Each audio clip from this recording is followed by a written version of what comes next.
Artists at Stan Winston Studio spend hundreds of hours endowing each of their characters with a distinct look. But even with a beast as intimidating as the Predator, for Stan Winston, appearance is only a start. What creates a character is, in fact, less of what it looks like, much more of how it performs, what it does, how it acts. Once you buy into and accept that character's performance and how that character is telling the story, then the icing on the cake is how really neat that character looks too.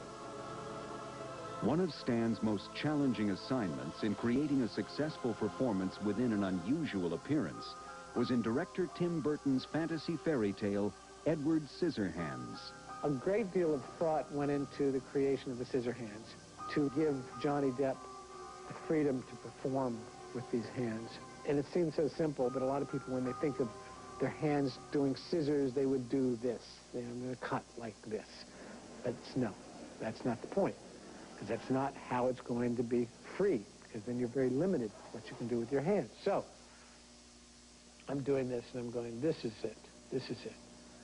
And that was it. That was the answer. This is how we designed them. The mechanical hands were essentially gloves with 7 blades instead of fingers, the thumb and pinky being double-bladed. For Batman Returns, Stan was again called by Tim Burton, this time to create an army of absolutely lifelike penguins. This was an amazing job for us, to create these perfectly believable, organic replications of penguins. They were going to have to be in a scene, standing next to and acting with real penguins. And you're not supposed to know the difference. To create the avian army, Winston's crew first built 30 robotic penguins.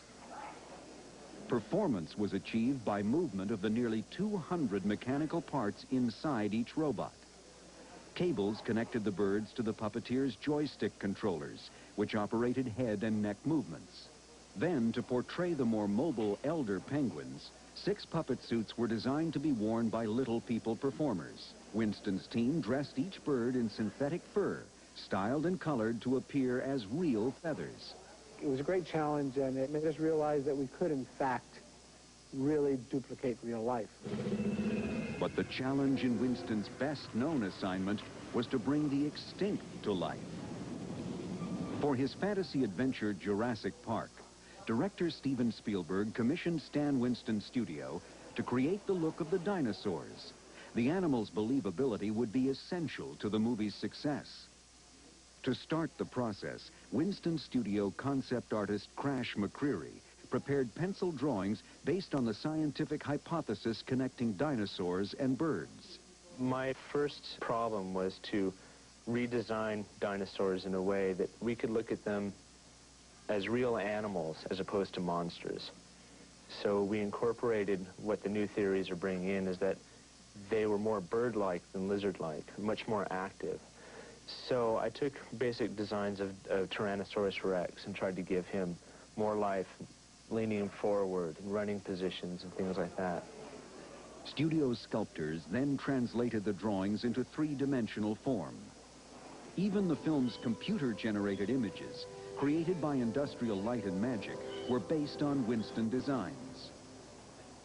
Several full-size robotic dinosaurs were built by Stan Winston Studio, including the ailing Triceratops, the small but nasty Dilophosaurus, and the voracious Velociraptors.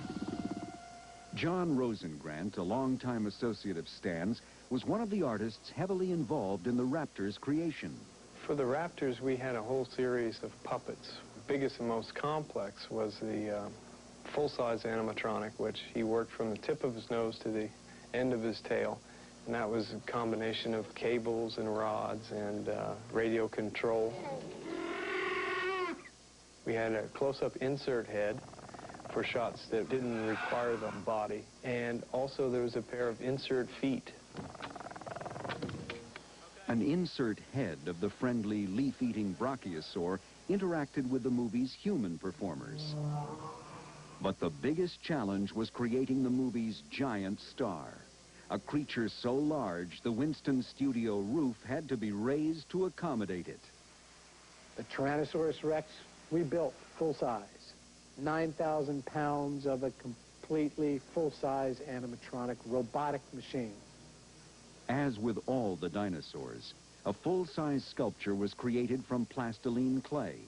The sculpture was then encased in epoxy to create molds. These molds were used to create the creature's skins, which covered a robotic skeleton constructed by the shop's engineering staff. The T-Rex's 20-foot-tall, 40-foot-long steel skeleton was linked by computer to a mechanical arm or telemetry device that controlled the hydraulic machinery. The thing that people will remember forever about the dinosaurs is how real they were because of how credible their performance was. They are actors in a film. They are not special effects.